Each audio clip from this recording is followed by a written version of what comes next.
Welcome guys. Again, I thought I'd start with some driving footage this time, and it was eerily quiet to begin with. And the one thing you learn as a driver is that the road gods, they're never forgiving to those who dwell on the road, I'll tell you that way. I'll tell you that one. It's a case of, if you ever go on a Saturday, because it's a Saturday today, if you ever go up onto the M25 and it's dead, you're gonna get knackered a bit later on. That's a bit of advice for you, that one. But yeah, did you see those guys beating the crap out of one another? Or at least one guy beating the crap out of somebody else and another one watching on. That was nice, wasn't it? You know, when you're in London, when you see stuff like that. But yes, I'm at Park Royal, and I've got to go round to Park Royal, just over there, and do a collection, and then I'm going back, and then that's my day. So I've got a relatively short day today, which is always a bonus. It's always lovely. Now I'm in a 2545 Actros. They're getting rid of them. Yes, these are going. They're being replaced with the smaller cab ones, 2543s, which is basically just an Axor, but with an Actros cab on it. They're Euro 6s. They're not brand new. You see, the thing is, our entire fleet is 2014. And I believe next year they're going to be upgraded. I think it's next year. Yeah, I think they're going to be upgraded to Euro 6s. And so instead of getting rid of these, which are quite expensive, because these are the big boys, these are the proper ones, quite expensive to rent, they're going to be giving these back now they've reached a certain mileage. They're it's around the 450,000 kilometre mark, something like that. And they're going to be bringing in some nearly new, like 6.4s15 Euro 6 Actroses, the short cab ones. And then they're going to run those out, and then at the same time everything will be upgraded, is what I guess is going on. But yeah, these are going. Now I like the 2545s. 2545s. I will get my numbers out one day. These are my favourite truck. The 510s are slightly better, a bit more oomph. Yeah, the 2551s, if you're curious. The 2543s, crap. Absolutely crap. There's loads of places in here I can store my paperwork out of the way. Pull a little drawer out, in goes the paperwork, close the drawer, all the little bits of bobs. Little table drop down on there, way big enough to store stuff on if you need to. The smaller cab ones, for some bizarre reason, they have nowhere. Absolutely nowhere. Nothing. They're pointless. They're horrible. So yes, it's relatively sad. I've been watching these go one at a time. I managed to wangle one today. I saw the keys and I nabbed them. I went, I'll take that one. So yeah, they'll be gone soon. Such is life. It's the joys of driving. You end up with, I remember at Sainsbury's ages ago, because obviously I started through the agency through Sainsbury's, and it was one Christmas, and we always had the Volvo FMs. And anyway, at Christmas time they hired in other vehicles. Usually they were just cheap things that some fleet had been using up to 800,000–900,000 kilometres, and then just before they were scrapped, some higher group, some middleman rented them out to supermarkets. I mean, we had a fleet of old Wix unit DAFs that had about 1 million kilometres on them. Ooh, they were nasty. They were DAF CFs, and they've been used on Wix to within a millimetre of their lives. They got them in. They hired them in to cover the Christmas rush. They virtually never on the road. They were always round at the VMU. Something had fallen off. Something had gone wrong. Some alarm had gone off here. Every one of us who went out in and broke down somewhere, they were mullered. And anyway, the next Christmas came round, and I'm sitting there pensive, thinking, oh, all us agency guys get given the hired units. Oh, it's going to be crap. Oh no. And these ginormous Actrosses that have been used on Continental work, they had everything in them. And these were like the older Actrosses, just after they'd gone automatic. They were like the Mark 1 of the automatic Actros well. And they were 450s, 500 and somethings and things like that. They were ginormous and they had everything. And I got thrown the keys to one of them because all the drivers hated them. They were all Volvo guys. Oh no, we're Volvo guys. Nyeh, nyeh, nyeh, nyeh, nyeh. So they didn't want them. So I went, I'll take it, I don't really care. I mean, I had the CFs the year before, these can't be any worse. Hopped up into this Actros, closed the door. Everything was just ergonomic all around it, exactly where you needed it to be. I mean, these have been Continental ones, so these had been lived in, these had been, everything was in place. They were the higher spec ones. They even had the fake wood style dash. These aren't bad. But of course you think, you know, they're going to be like an Axor, the brakes are either going to be on or they're going to be off. And went round the yard, perfectly fine. We'd only done 508,000 kilometres, I think it was. Between 500 and 600,000, they weren't that well used. Went round, hooked up to a trailer and went out, spent a day in it. That was it. Every single day I said, you got any of those Actrosses? Yeah, here's some keys. And everyone was looking at me like I was broken. I was like, I'm so much higher up, loads more room in here. I could stand up, because they're basically the same, they were the same kind of space as this, as these ones. I could stand up in them, I could, just everything was, it was perfect. And it was so much better than the FMs all cramped up down the road. Oh, I like me Volvos, oh, I like me Volvos. It was so... Oh. Now, I've got nothing against FHs. I mean, I prefer the vehicles that have a flat floor. I prefer the big cab vehicles. So the FH Volvos, fine. You know, the top line Scanies, things like that, fine. XFs. It's the smaller ones.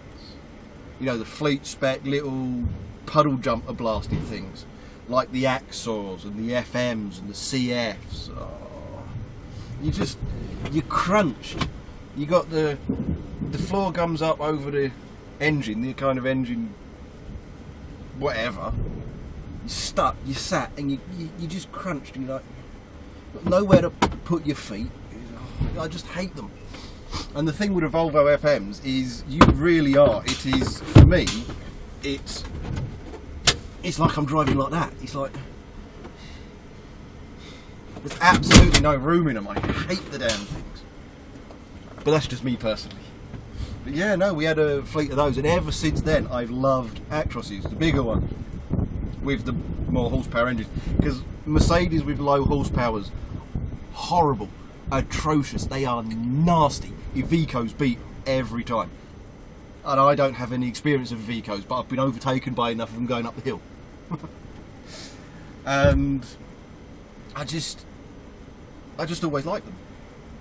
And of course I came to the site I'm working on today, and they had a load of Axors, and I was like, oh no.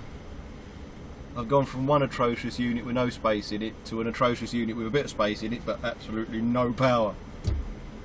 And then they started hiring some of these in, some of the older ones, the ones just before this one. And then they got these along with the Axors, and it was like, yeah, woo. I've had a few years in these, and they're really nice. I like them. And now they're getting rid of them.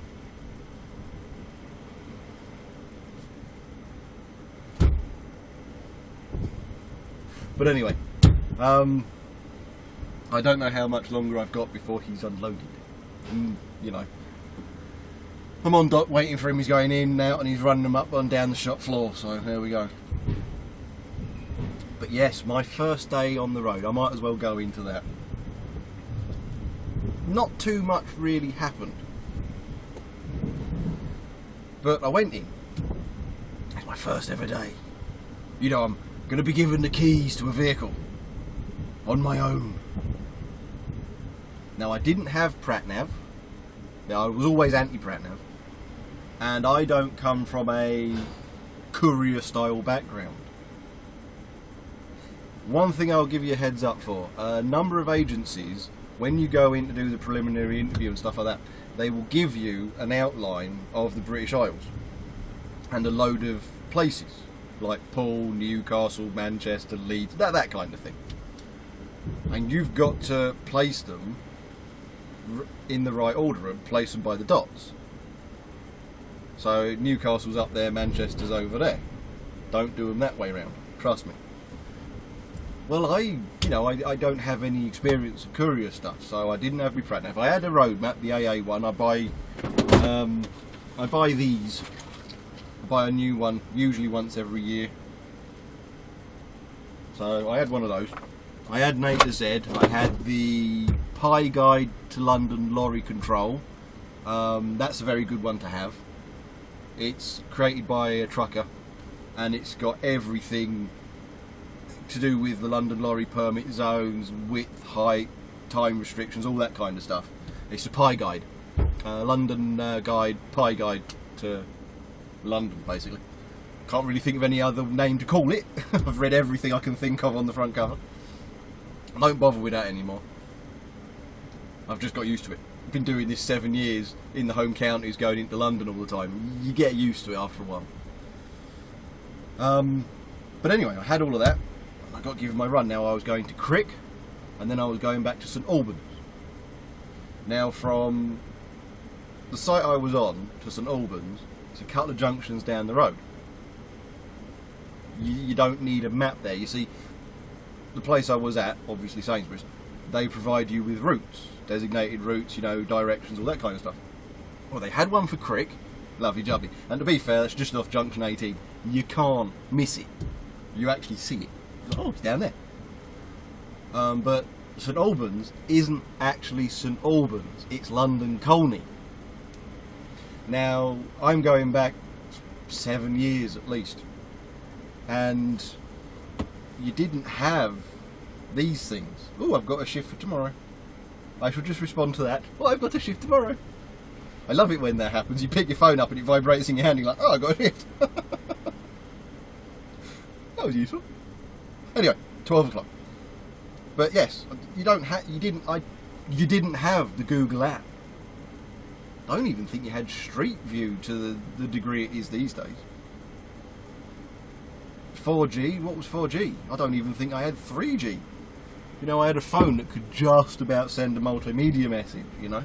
So I didn't have any of that. And that was my run. I didn't have any directions to London, to the St Albans site. It's referred to as St Albans, even though it's technically London Colney.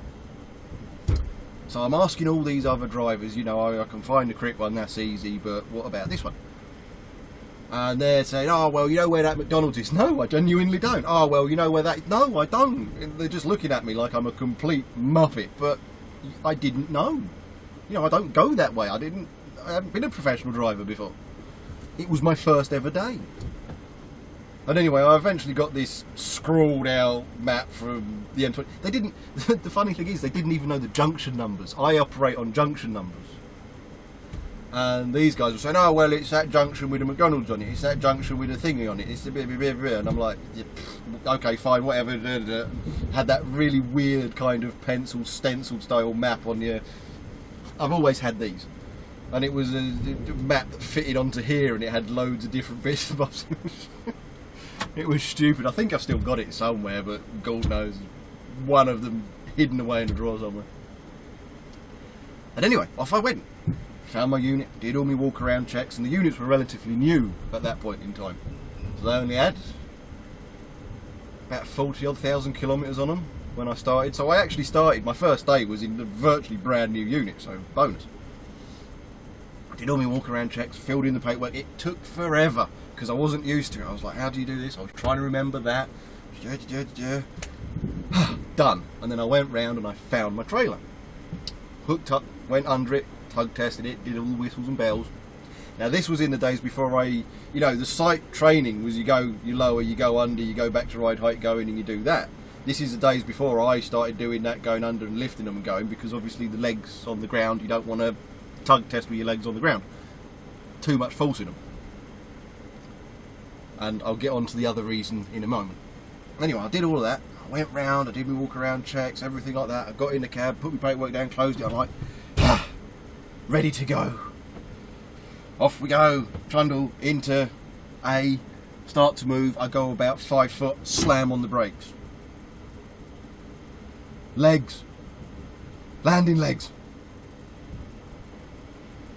Panic. Pure panic.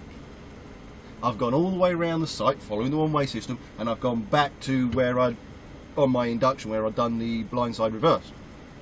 So I'm on the same side as transport and all the parked units and all the other drivers and everything else.